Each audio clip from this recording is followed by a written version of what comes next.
Muy bien, son las 7 de la mañana con 45 minutos, 7 con 45. Vamos a continuar con el programa para hoy, este lunes 21 de agosto del año 2023. Esa es la cuarta semana de este octavo mes. Y más allá de las denuncias que se han conocido ayer domingo en los programas periodísticos, el tema este relacionado con Pedro Castillo, que dice que su abogado había pagado con dineros que le habían dado, ¿no? Los quienes aportaron por el caso Goray.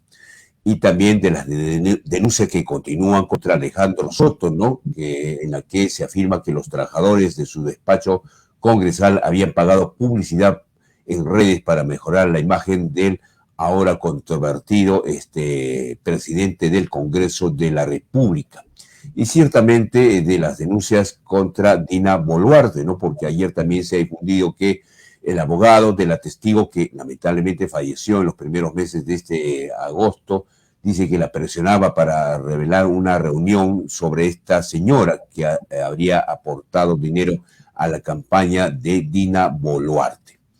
Se trata de la señora Marcela Saldarriaga, quien falleció, como habíamos dicho.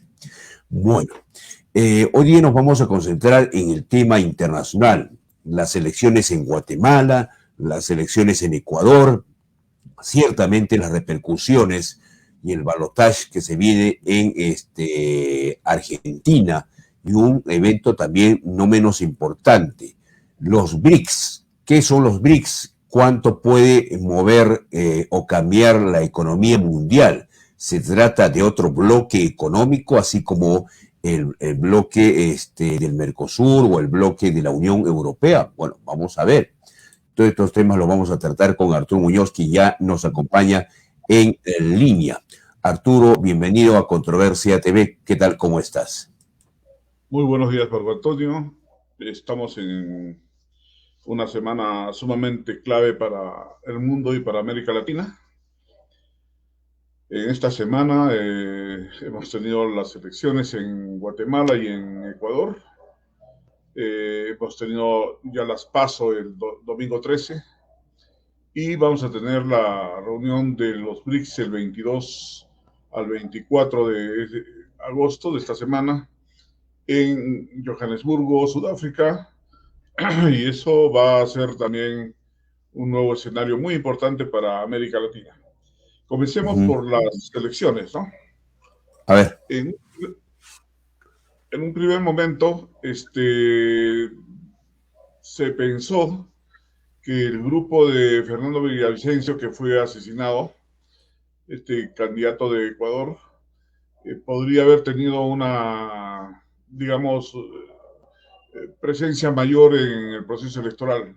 Definitivamente, la muerte de Villavicencio ha favorecido a su grupo, que fue asumida por otro candidato, Zurita, que también es periodista, que era anticorreísmo o anticorrea, ¿no?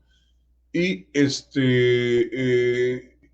también estaba peleando con la derecha de Noboa. En ese sentido, en estas elecciones se enfrentaba el correísmo contra fuerzas bastante disímiles, y también estaba corriendo por ahí el CONAI, ¿no? Yacu, que quedó segundo o tercero en las elecciones pasadas con Guillermo Lasso, cuando ganó el 2021. En este sentido, las elecciones actuales en Ecuador han sido sumamente violentas. No ha sido la Villavicencio la única víctima. Han habido candidatos a congresistas, ¿no? Al Parlamento de Ecuador, del correísmo, que también han sido asesinados, y de otras fuerzas. La violencia en Ecuador se ha convertido en una parte integrante de la política ya. Estamos hablando de la violencia que ataca a las organizaciones políticas, no de la violencia común o delincuencial que se da por hurto o por asesinatos en busca del patrimonio, ¿no? No es la violencia sencillamente patrimonial que asalta una casa, sino es la violencia ya política, que es la búsqueda del poder a través de la violencia, ¿no? Entonces, en ese sentido, la violencia en Ecuador ya se ha convertido en algo cotidiano.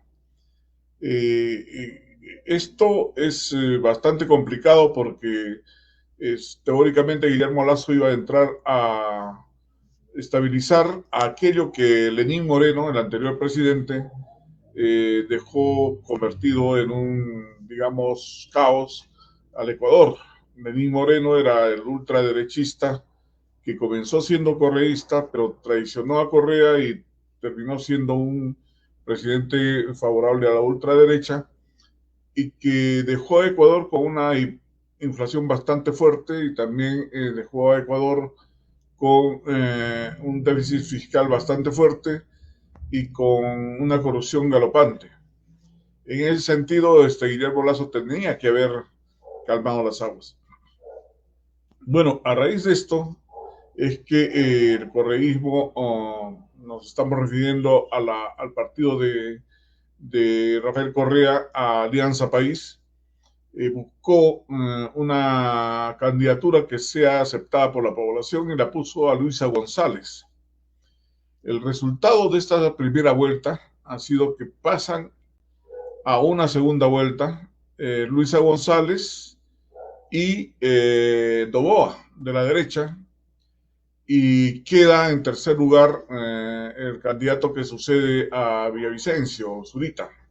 Entonces, en ese sentido, Ecuador, digamos, va a definir el 15 de octubre, una semana antes de las elecciones de la primera vuelta en Argentina, va a elegir entre Luisa González, el progresismo, y la derecha representada por Noboa, del CIN. Esto es una, digamos, imagen muy importante porque en este momento, en estas elecciones, se está jugando una cuestión vital, que es la influencia de Estados Unidos en los gobiernos latinoamericanos, es decir, la recuperación de su patio trasero. En el caso de Ecuador lo había hecho ya con Lenín Moreno y con Guillermo Lasso, pero puede perderla esa influencia directa si es que gana Luisa González. Tenemos luego el otro hecho que es el triunfo de Bernardo Arévalo en Guatemala, que fue excluido de la campaña electoral en un primer momento y luego fue nuevamente puesto, y es un candidato progresista que le ha vencido por primera vez a la derecha en Guatemala desde su existencia como país independiente. Por primera vez en Guatemala hay un gobierno progresista y Bernardo Arévalo ha ganado las simpatías muy lejos, con el 58%, a una señora Torres, que era la esposa de un anterior presidente que fue denunciado por corrupción y que estaba preso. Sin embargo, no pudo ganar estas elecciones. Es la tercera vez que postula y la tercera vez que pierde. Digamos que hay keikos en toda Latinoamérica, ¿no? Una de ellas Claro. es esta señora Torres. Esto está Ahora, teniendo... Adelante, Marco. sí, ahora Arturo, quería hacerte la siguiente pregunta. ¿Se puede establecer algún paralelismo entre lo sucedido en Argentina, ayer en Ecuador y ayer también en Guatemala? ¿Hay algunas similitudes o son casos absolutamente distintos? Porque finalmente se enfrentan dos fuerzas, ¿no? La derecha y la izquierda, o el progresismo, como tú lo has llamado. ¿Hay similitudes o son casos absolutamente diferentes? No, hay muchas similitudes. Todos los partidos están hoy día y todas las elecciones están definiéndose en torno a una contradicción mundial, que es la pelea entre China y Estados Unidos por la hegemonía mundial. Y en este sentido, Estados Unidos ha puesto el ojo en todas las elecciones en Latinoamérica para poder recuperar su espacio que ha perdido enormemente a raíz de injerencia comercial de China. En Ecuador,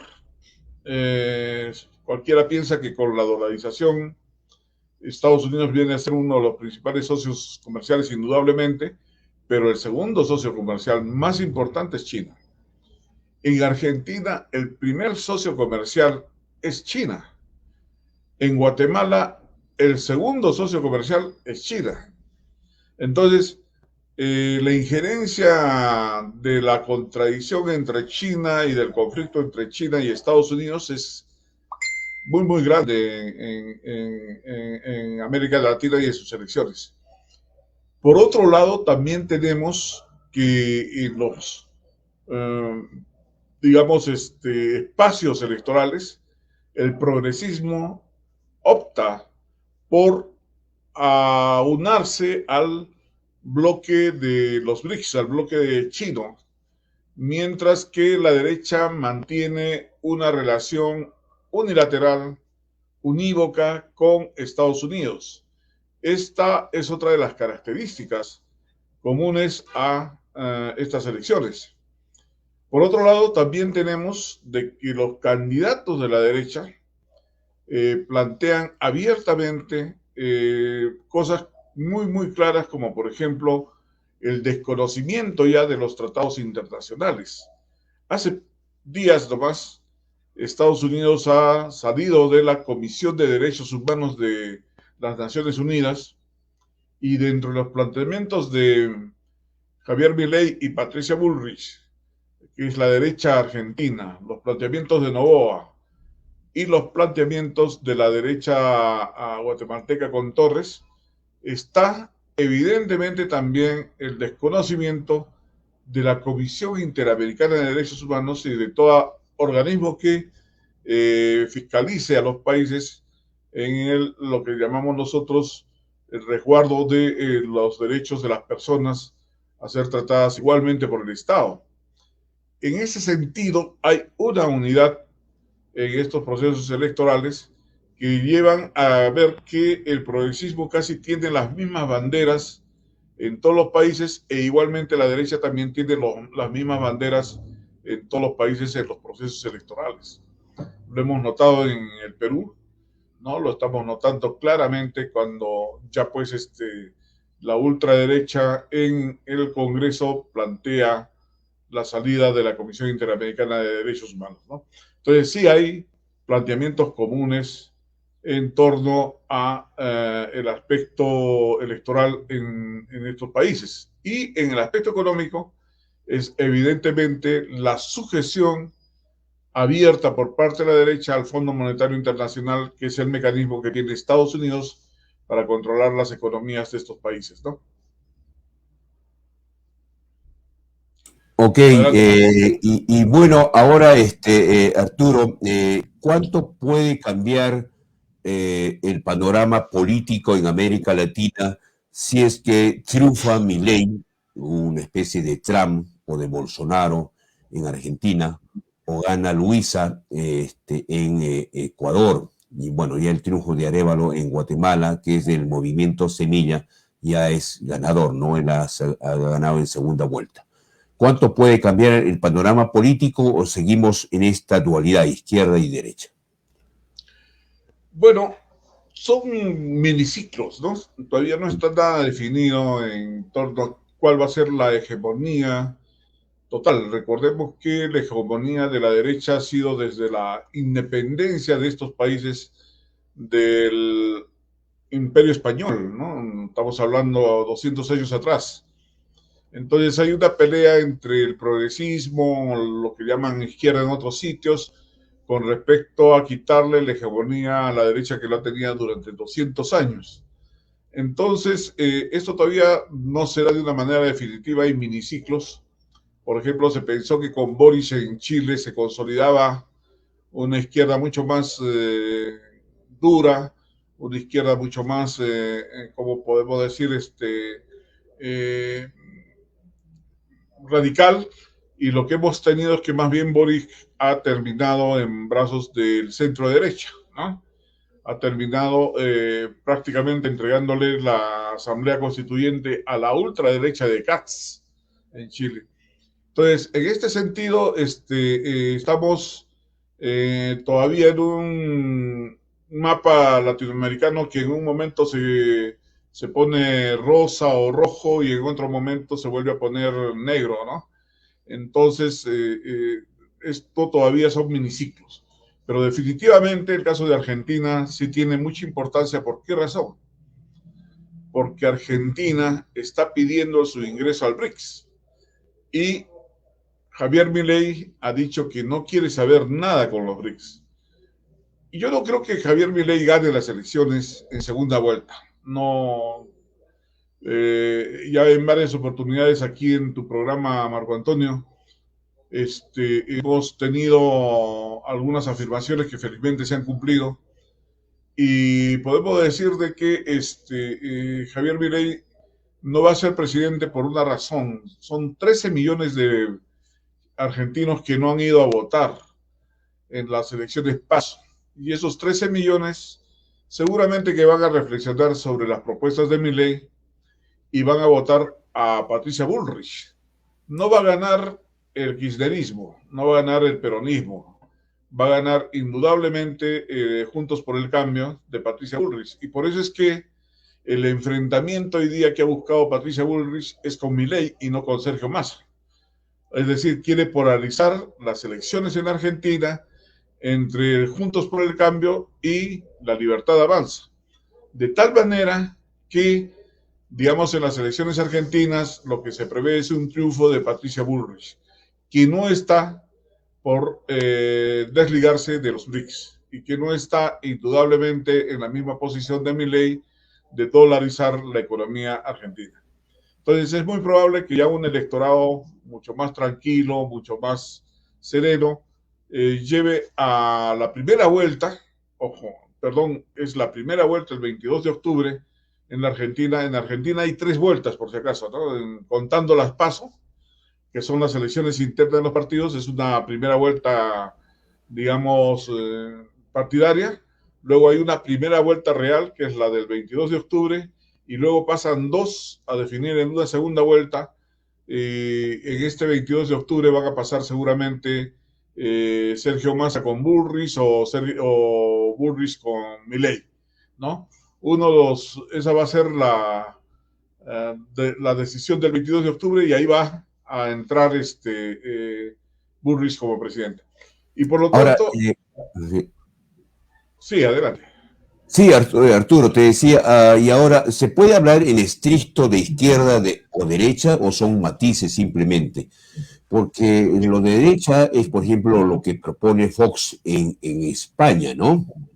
Propuestas muy radicales, como las que plantea Milei, por ejemplo, pero ¿se puede hablar de eso o solamente son etiquetas y en el fondo es uno de otro, una especie de mix?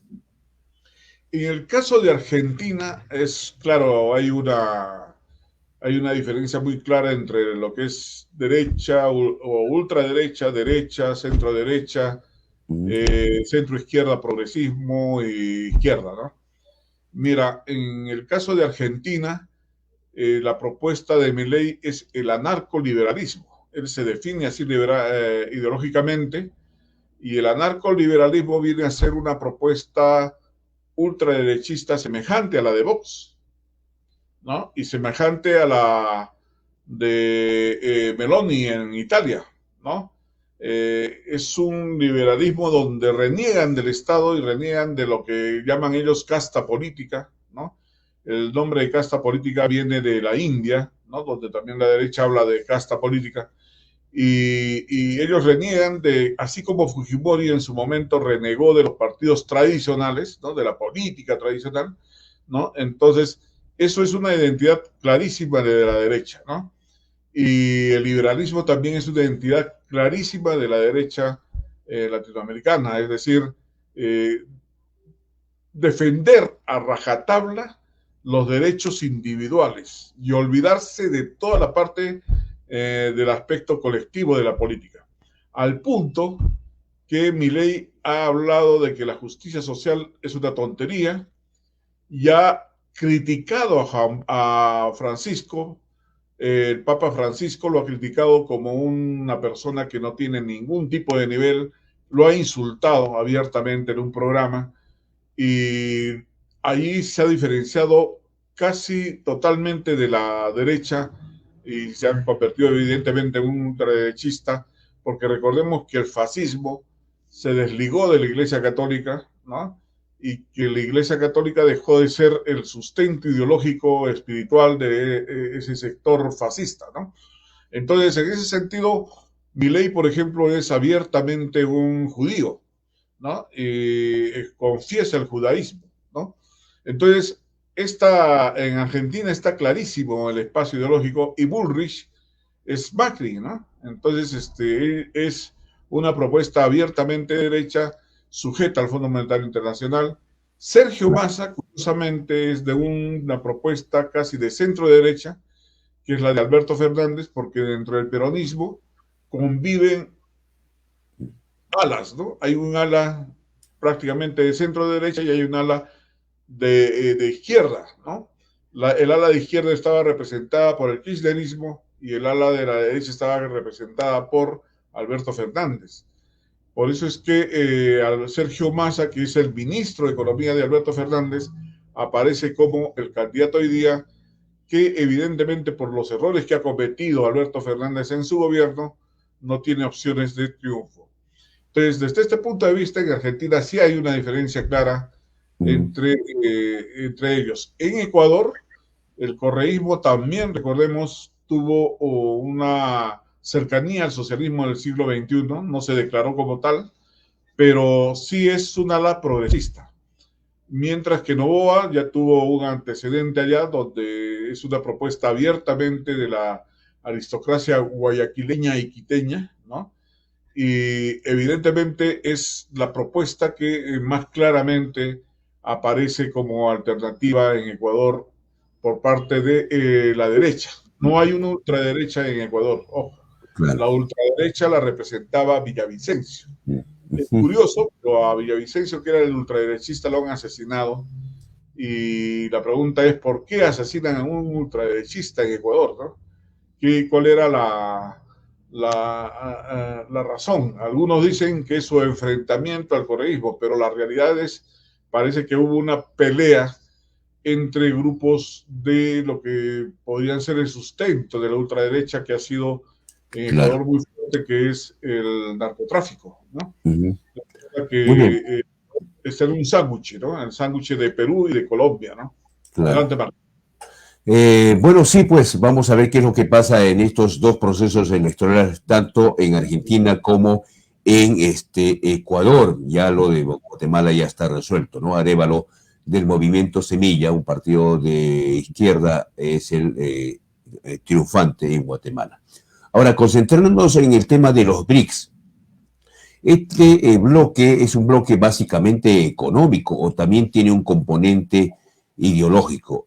¿Hasta qué punto este encuentro que va a desarrollarse en Sudáfrica, en Johannesburgo, puede cambiar el orden económico mundial, el nuevo orden económico mundial del cual mucho se habla desde hace ya tiempo atrás?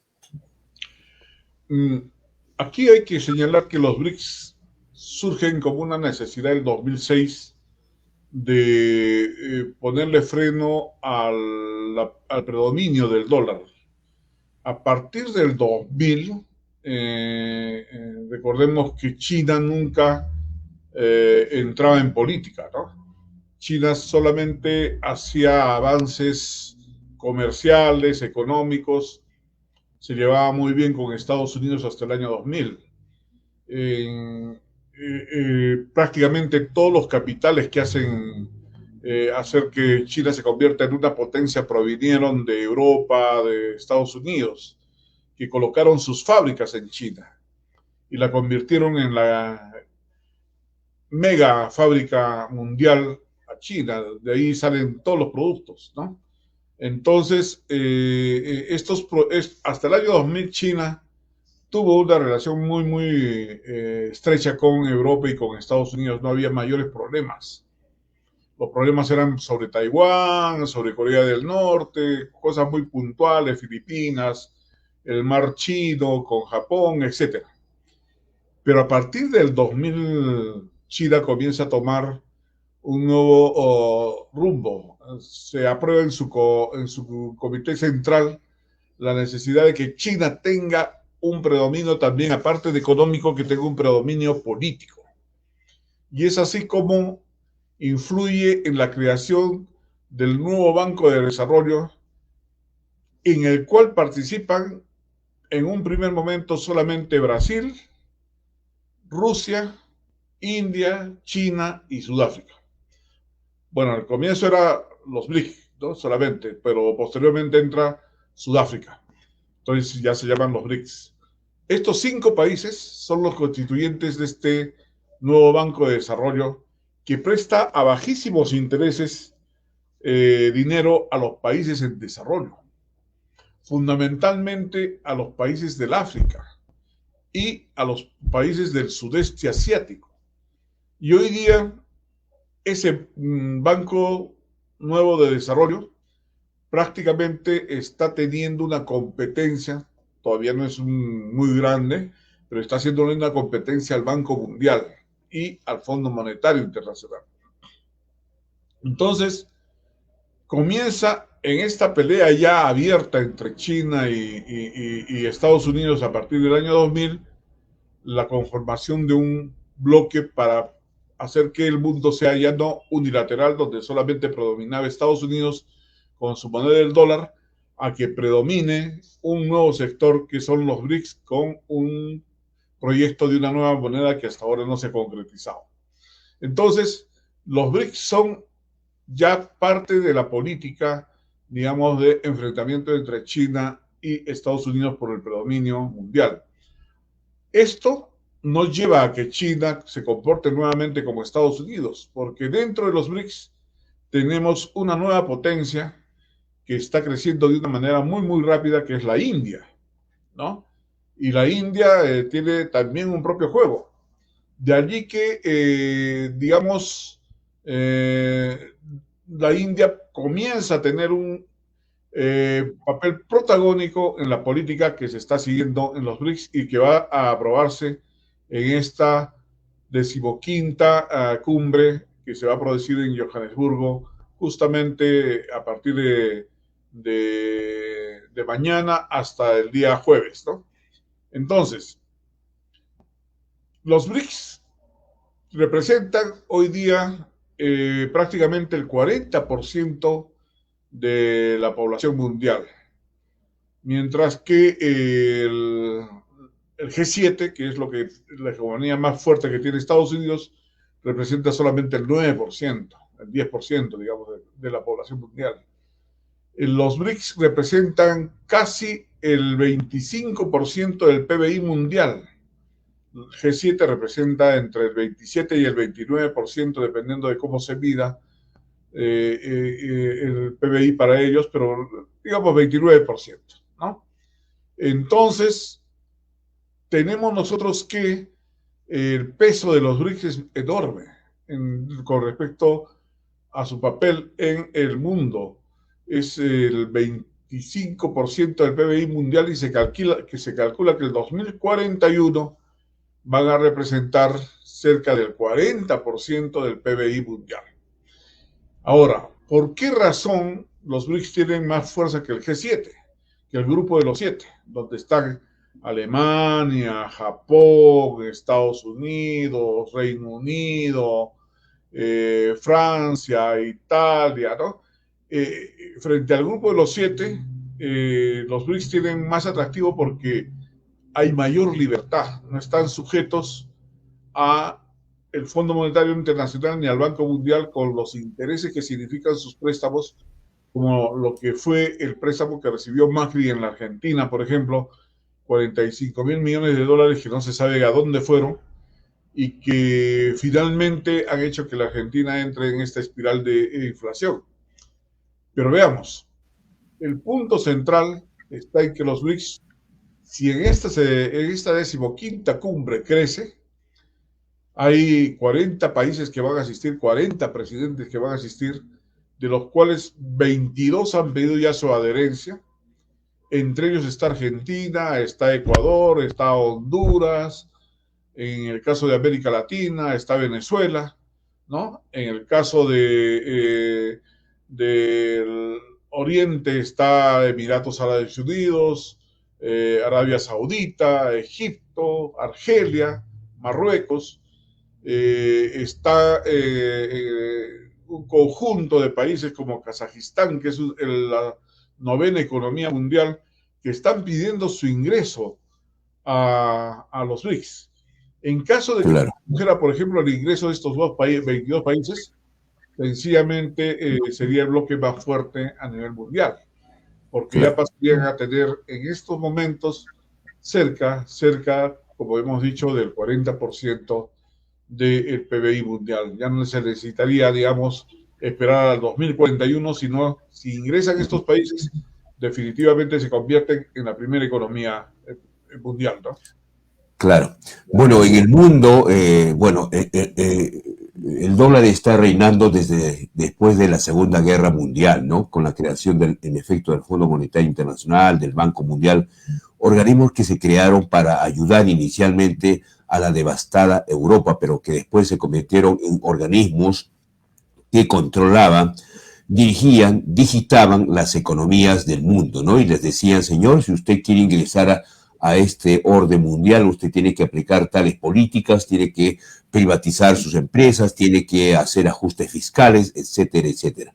Pero en el mundo, en los últimos siglos, han habido predominios pues de diferentes monedas, ¿no? Inicialmente se acuñaban con mucha fuerza las monedas romanas, luego en Florencia, Italia, el florín, posteriormente en la Holanda, y luego la libra esterlina. Y ahora, si es que esto prospera, habrían básicamente tres monedas que reinarían el mundo, ¿no? El euro, que no ha resultado muy eficaz, el dólar, y no sé si acá se va a denominar una nueva moneda o simplemente los países integrantes del BRICS van a poder manejar su propia moneda, ¿no?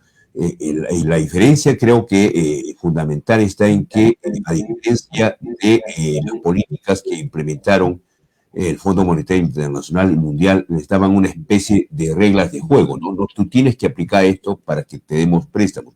En el caso del BRICS es básicamente un tema de negociación, ¿no? Tú me compras en tu moneda y yo te vendo en la mía. Bueno, ¿cuánto esto puede cambiar el orden mundial? Era un poco la pregunta, Arturo. Mira, esto va a cambiar totalmente, ¿no? O sea, el dólar está en estos momentos en declive. ¿Por qué? Porque Estados Unidos está debiendo 31 billones, es decir, 31 y 12 ceros, ¿no? Esta es una deuda impagable. En algún momento Estados Unidos va a quebrar porque una persona que debe tanto nunca va a poder sostener su casa con lo que gana, ¿no? Entonces, en algún momento van a venir las letras, ¿no? Como dicen, no hay letra que no se venza, no hay deuda que no se tenga que pagar. Y entonces, por eso es que los países del mundo están queriendo salir de la órbita del dólar. ¿Y cuál es la forma hoy día de salirse de la órbita del dólar? La parte final que tú has mencionado, que están utilizando los BRICS, que es el mecanismo más a la mano, que es negociar con la moneda de cada país. Por ejemplo, Arabia Saudita e India acaban de aprobar que van a negociar en sus respectivas monedas y ya no van a utilizar el dólar.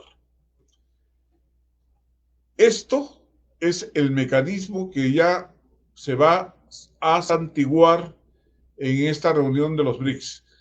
Se está previendo que se va a aprobar todavía la creación de una nueva moneda, sino tal vez crear una comisión para ver si se puede generar una nueva moneda, pero ellos han encontrado que este mecanismo en el cual yo te compro en tu moneda y tú me compras en la mía, ¿no? Es un mecanismo mucho más justo, porque no hay, digamos, posibilidades de transmitirte a ti la inflación que yo tengo en mi país o de que me transmitan a mí la inflación y los problemas que tiene tu moneda, ¿no? Cosa que sí sucede con el dólar, ¿no?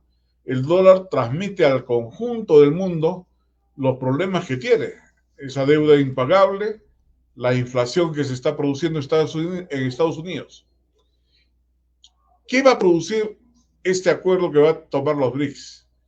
De que se utilicen cada vez menos dólares en el mundo. Entonces, los dólares que hoy día están, por ejemplo, en las bóvedas de Argentina, que están en las bóvedas de Kazajistán, de China, etcétera, van a ser devueltos a Estados Unidos porque ya no los van a utilizar, ¿no? Es decir, la India ya no va a necesitar tanto dólar porque ya sus comercios van a ser con su propia moneda. Y entonces esos dólares van a decir, bueno, yo antes ahorraba en dólares, ahora voy a ahorrar en mi propia moneda. Y muchas gracias, Estados Unidos, aquí están tus dólares. Y devuélvemelo tal y como es en mi moneda. O sea, yo te voy a devolver tus dólares, pero tú me tienes que pagar en mi moneda. O sea, por decirte, ¿no? Si nosotros, el Perú, tuviese $1,000 en ahorros, se los devuelves a Estados Unidos y te tienen que entregar en soles y te tendrían que entregar 4,000 soles. Pero ¿qué va a provocar que estos dólares regresen a Estados Unidos?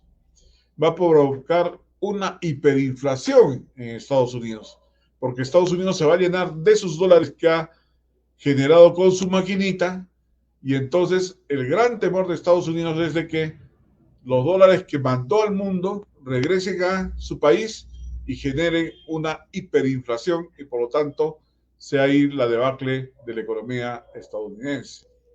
Porque recordemos que hay una teoría cuantitativa de la inflación que dice que mientras más moneda se emita, habrá mayor inflación, ¿no? Entonces, esto es lo que puede cambiar el mundo en esta reunión de mañana hasta el jueves en Johannesburgo con los BRICS. Puede suceder de que ya sencillamente se acelere la caída de Estados Unidos y tengamos una propuesta de un mundo multipolar y ya no solamente un mundo unipolar donde hay una hegemonía de un solo país, sino que van a haber hegemonías de diversos países. Recordemos que en el Asia está India, está China y está la parte asiática de Rusia, está Kazajistán. En el Medio Oriente, Arabia Saudita ha sido siempre un polo de desarrollo. Y si se combina con los Emiratos Árabes Unidos, pues van a ser una potencia, ¿no? Arabia Saudita ha sido uno de los principales prestadores de Europa en los últimos tiempos. En el caso del África, vas a tener ahí la presencia de Nigeria, de Marruecos, de Argelia y de Egipto. Y en el caso de América Latina vas a tener, bueno, ya está Brasil, tendría Argentina, indudablemente Venezuela, que con su petróleo pues puede convertirse nuevamente en un poder económico en unos 10 o 15 años nuevamente en América Latina, ¿no? Ok, bien, por mucho tiempo pues el dólar ha sido la moneda refugio, ¿no?, de las economías, porque sigue siendo una moneda muy fuerte, y entonces la gente dice, y no solamente la gente, los consorcios internacionales prefieren refugiarse en el dólar como una manera de protección, y por eso es que viene ahí el éxito. En fin, vamos a ver, mucho se ha hablado sobre el nuevo orden mundial y cuántas cosas podían cambiar. Recordemos que los imperios en el mundo tuvieron éxito y luego fracasaron. Será el momento ese de la economía norteamericana, habrá que esperar. Gracias, Arturo, por esta comunicación en directo con Controversia TV. Muchas gracias a ti, Marco Antonio, hasta una nueva oportunidad. Bien, gracias. Ha sido Arturo Muñoz analizando un poco el tema electoral en esta parte del mundo y también el tema relacionado con este encuentro de los BRICS en Sudáfrica a partir de hoy. 8 de la mañana con 24 minutos, 8:24, vamos a ir a un corte, luego volvemos con la parte final de nuestro programa para hoy lunes. Volvemos en instantes.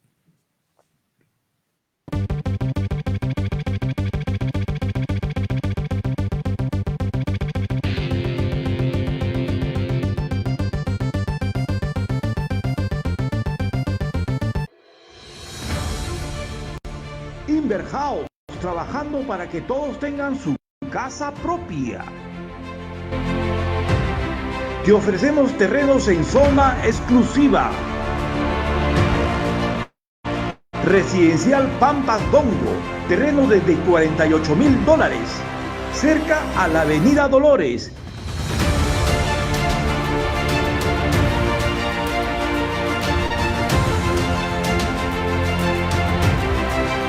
Con grandes facilidades de pago, 4 años para pagar, con un inicial del 30% separa tu terreno. Documentos saneados, escrita en registros públicos, venta directa del propietario.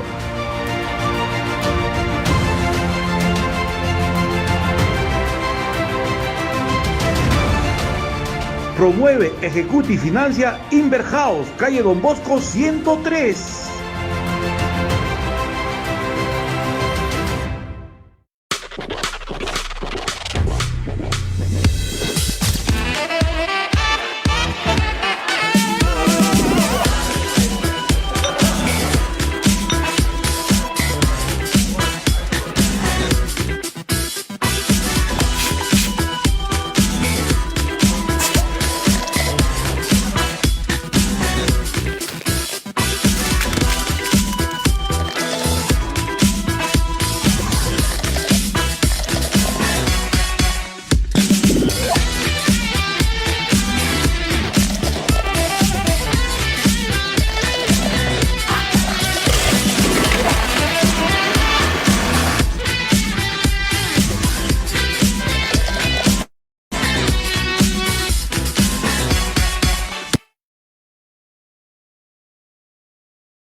Cómplices de ensueño, detalles, eventos y más.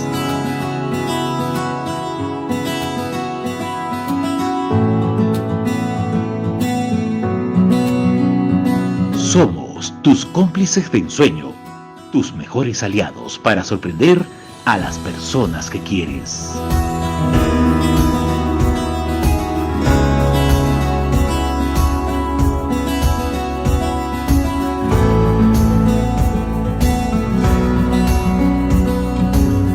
Cómplices de ensueño, detalles, eventos y más.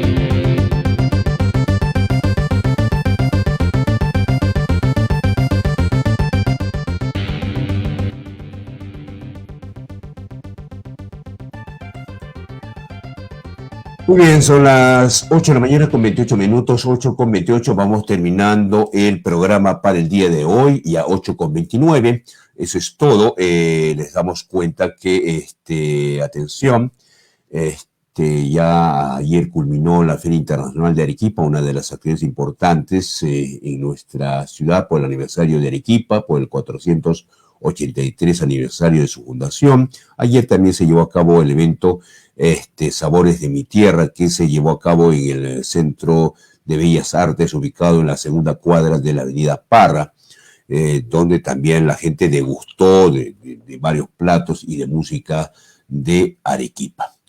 Bien, simple y llanamente, muy pronto ingresaremos a la primavera, ¿no? Ya estamos terminando invierno. 8 con 29, y cuidado con el cambio de clima y también con este fenómeno de el Niño, ¿no? Bien, a tener cuidado siempre quienes viajan, mucha precaución. La gente a veces pasa por alto eso y hay que tener bastante cuidado, ¿no? 8 con 30, un buen inicio de semana. Retornamos mañana con nuestro noticiero. Hasta entonces.